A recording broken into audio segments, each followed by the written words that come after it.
वसुदेवसुतं देवं कंसचाणूरमर्दनं देवकी परमानन्दं कृष्णं वन्दे जगद्गुरुम्। आतसी पुष्पसङ्काशं हारनूपुरशोभितं रत्नकङ्कणकेयूरं कृष्णं वन्दे जगद्गुरुं। कुटिलालकसंयुक्तं पूर्णचन्द्रनिभाननं विलसत्कुण्डलधरं कृष्णं वन्दे जगद्गुरुं। मन्दारगन्धसंयुक्तं चारुहासं चतुर्भुजं बहिरपिञ्छावचूडाङ्गं कृष्णं वन्दे जगद्गुरुम्। उत्फुल्लपद्मपत्राक्षं नीलजीमूतसन्निभं यादवानां शिरोरत्नं कृष्णं वन्दे जगद्गुरुं। रुक्मिणीकेलिसंयुक्तं पीताम्बरसुशोभितं अवाप्त तुलसीगन्धं कृष्णं वन्दे जगद्गुरुम्।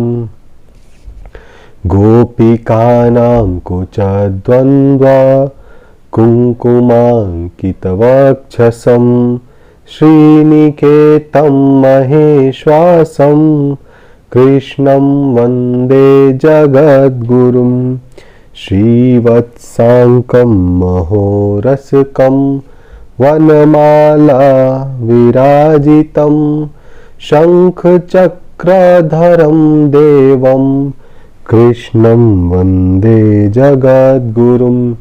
कृष्णाष्टकमिदं प्रोक्तं कृष्णाष्टकमिदं पुण्यं प्रातरुत्थाय यः पठेत् कोटिजन्म कृतं पापं स्मरणेन विनश्यति। वसुदेवसुतं देवं कंसचाणूरमर्दनं देवकी परमानन्दं कृष्णं वन्दे जगद्गुरुम्। ओम श्री परमात्मने नमः। अथ श्रीमद्भगवद्गीता महात्म्यं। गीताशास्त्रमिदं पुण्यं यः पठेत प्रयतः पुमान् विश्वोः पदं वाप्नोति भयशोकादिवर्जितः। गीताध्ययनशीलस्य प्राणायामपरस्य च नैव सन्ति हि पापानि पूर्वजन्म कृतानि च। मलनिर्मोचनं पुंसां जलस्नानं दिने दिने सुकृतिगीताम्भसि स्नानं संसारमलनाशनम्। गीता सुगीता कर्तव्या किमन्यैः शास्त्रविस्तरैः या स्वयं पद्मनाभस्य मुखपद्मादिनिः श्रिता। भारतामृतसर्वस्वं विष्णोर्वक्त्रादिनिः श्रितं। गीता गङ्गोदकं पीत्वा पुनर्जन्म न विद्यते। सर्वोपनिषदो गावो दोग्धा गोपालनन्दनः पार्थो वत्सः सुधीरभोक्ता दुग्धं गीतामृतं महत्। एकं शास्त्रं देवकी पुत्र गीतम् एको देवो देवकी पुत्र एव एको मंत्र तस्य नामानि यानि कर्मापएकं तस्य देवस्य सेवा। वसुदेवसुतं देवं कंसचाणूरमर्दनं देवकी परमानन्दं कृष्णं वन्दे जगद्गुरुं कृष्णं वन्दे जगद्गुरुं। वसुदेवसुतं देवं कंसचाणूरमर्दनं देवकी परमानन्दं कृष्णं वन्दे जगद्गुरुं। श्रोतागण नमस्कार। आज हम लोग श्रीमद् भगवद गीता के प्रथम अध्याय के 23वें श्लोक का पाठ करेंगे, जो इस प्रकार है। योत्स्यमानानवेक्षेऽहं य एतेऽत्र समागताः धार्तराष्ट्रस्य दुर्बुद्धेर्युद्धे प्रियचिकीर्षवः। अर्जुन जी ने भगवान को हे अच्युत बोल के संबोधित करके ईश्वर से ये कहा कि आप हमारे रथ को दोनों सेनाओं के मध्य में लगा दीजिए, ताकि मैं ये देख पाऊँ कि धृतराष्ट्र के दुर्बुद्धि वाले पुत्र दुर्योधन ने किन किन लोगों को अपनी सेनाओं की तरफ से लड़ने के लिए बुलाया है। इस श्लोक में जो इसका शब्दार्थ है वो ये है कि दुर्बुद्धि दुर्योधन का युद्ध में हित चाहने वाले जो ये राजा लोग इस सेना में आए हैं, इन युद्ध करने वालों को मैं देखूंगा। दोनों सेनाओं के मध्य लगाने का तात्पर्य ये हुआ कि अर्जुन दोनों ही सेनाओं का निरीक्षण करना चाहते थे, लेकिन उनका प्राइम फोकस क्या था कि उनको किसके साथ लड़ना है, दुर्योधन का साथ कौन कौन लोग दे रहे हैं। क्या होता है, ये एक राजा के लिए जान लेना बहुत ज़रूरी होता है युद्ध के समय में, कि जब पूरा विश्व ही युद्ध में लगा हुआ है, जब पूरा ही महाभारत हो रहा है, सब राजाओं की सेनाएं आकर खड़ी हैं, तो कभी कभी एक अनाउंसमेंट जैसे हुआ था उस समय पे कि जिनको पांडवों की तरफ से न लड़ना हो, लगता है कि कौरव धर्म के साथ हैं तो कौरवों की तरफ से लड़े, या जिनको कौरवों की तरफ से नहीं लड़ना है, लगता है कि धर्म पांडवों के साथ है, वो पांडवों की तरफ से लड़े।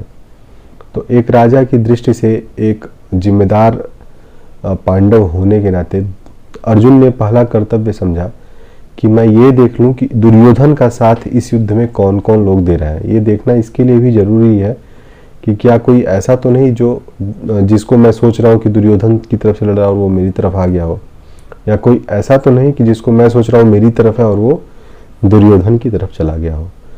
तो दुर्योधन दुर्बुद्धि वाला आदमी है। यहाँ पे अर्जुन ने उसको दुर्बुद्धि, मतलब जो भी युद्ध चाहता है ना, जो भी लड़ाई चाहता है, उसकी बुद्धि उस समय खराब हो चुकी होती है।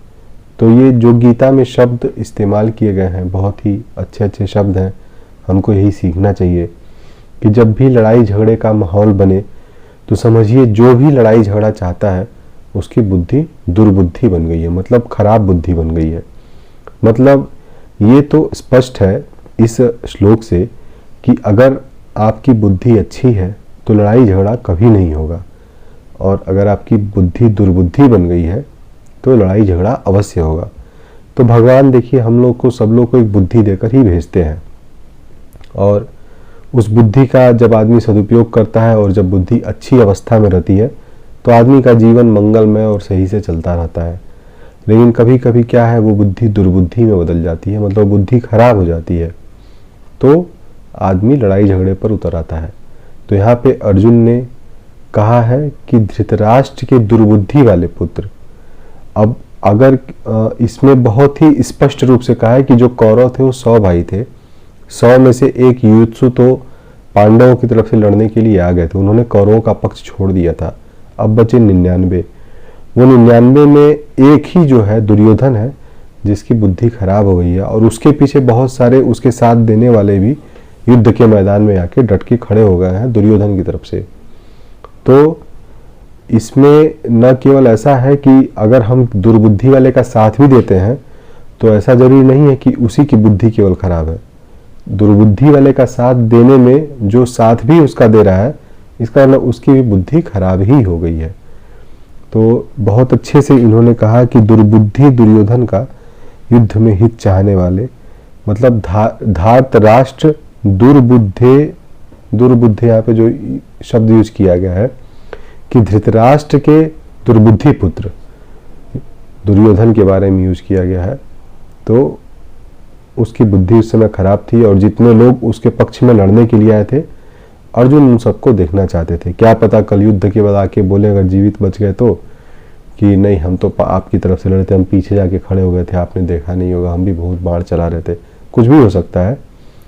तो अर्जुन उस समय भी, मतलब अर्जुन तो देखिए एक अच्छे इंसान है, उनको पता है युद्ध ही जब अंतिम विकल्प बचा है तो और युद्ध ही करना है, युद्ध के अलावा तो अब कोई चारा नहीं है, तो इसलिए युद्ध में आके खड़े हैं। बट कहीं ना कहीं उनके मन में तो बिल्कुल ऐसी विचारधारा नहीं थी कि हमको युद्ध करना चाहिए, क्योंकि उनको पता था कि युद्ध में बहुत सारे लोगों का बहुत सारा नुकसान होगा, जो कि अवांछनीय है, कोई नहीं चाहता है। तो अब वहाँ पे आ गए हैं, उन्होंने भगवान श्री कृष्ण से कह दिया है। अब आगे का श्लोक हम लोग आगे पढ़ेंगे कि क्या होता है। तो अभी हम लोग 24वें श्लोक का इसके अगले वाले वीडियो में पाठ करेंगे। आज के लिए इतना ही, धन्यवाद श्रोतागण। वसुदेवसुतं देवं कंसचाणूरमर्दनं देवकी परमानंदं कृष्णं वंदे जगद्गुरुम्।